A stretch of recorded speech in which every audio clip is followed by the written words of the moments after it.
Hey guys, welcome back to the channel. In this tech tutorial video, we're going to reveal to you how you can import your bookmarks from other browsers to the Opera web browser in 2026. So let us dive into this.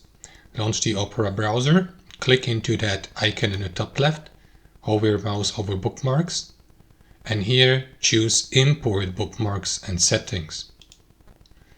Then you will be redirected to this synchronization menu in your settings. You can access it also through your browser settings here on the left hand side.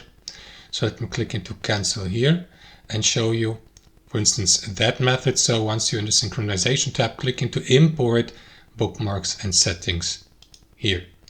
Next, guys, what you want to do is choose the browser you'd like to import your bookmarks from and select it from that menu, like Mozilla, Edge, Arc, Opera GX, and so on and so forth for Chrome. And in the final step, choose the items you'd like to import.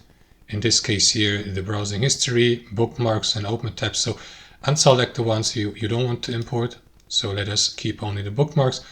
Click into import, and after that, the bookmarks from the selected user profile on the given browser will be imported into your bookmarks menu here, guys. And that's how it works. Thanks for watching. Hope you enjoyed it, got some value from it, and we'll see you next time on our channel.